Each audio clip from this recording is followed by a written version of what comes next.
अरे कहाँ जा रही हो? मायके। मायके? अच्छा, कुछ जरूरी काम होगा? नहीं, कोई जरूरी काम तो नहीं है। बहुत दिन हो गए, 2 साल होने को आए। भाई भाभी मम्मी की याद आ रही है, बहुत दिन हो गए ना। देखो, जब तक तुम्हारे पापा थे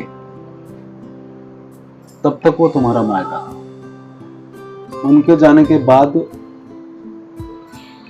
तुम्हारा भाई, तुम्हारी भाभी, तुम्हारी मम्मी, उन्होंने पिछले 2 साल में तुम्हें कोई फोन किया हो या तुमसे मिलने आए हो? नहीं, ऐसा तो कभी नहीं हुआ।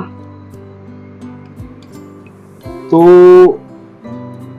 क्या तुम्हें इस बात का एहसास है कि तुम उनकी लाइफ में जिंदा हो या मर गई? क्या उनकी लाइफ में तुम्हारी कोई इंपॉर्टेंस है?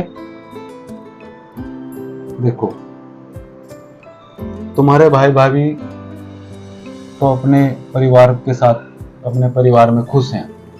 तुम्हारी माँ तुम्हारे भाई के हिसाब से चलती है। जो भी करना है भाई बोलेंगे तुम्हारे तो वो वैसे ही करेगी। ठीक है? तुम्हारी इंपॉर्टेंस उनकी लाइफ में अब कुछ नहीं है। ठीक है?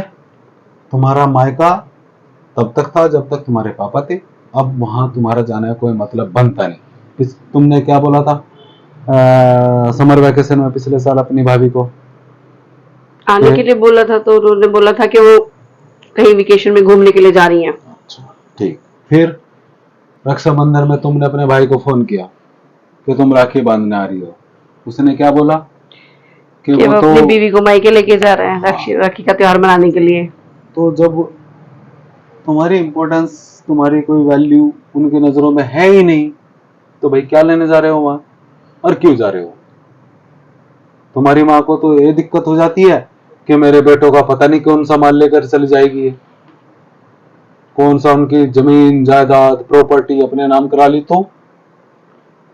ठीक है? सही कह रहे हो। तो इसलिए मैं नहीं चाहता खामखा वहां जाकर तुम्हारी कोई इंसल्ट हो और तुम वहां से फिर दुखी होकर रोते रोते हुए आओ। कोई जरूरत नहीं है। अपना यही रहो, खाओ पियो मौज करो, बाकी तुम्हारी मर्जी। अगर तुम्हें अभी भी लगता है कि जाना चाहिए, मैं तुम्हें रोकूंगा नहीं। आप ठीक कह रहे हो जी। सही है। चलो फिर अपना आओ, खाना खाते हैं। ओके।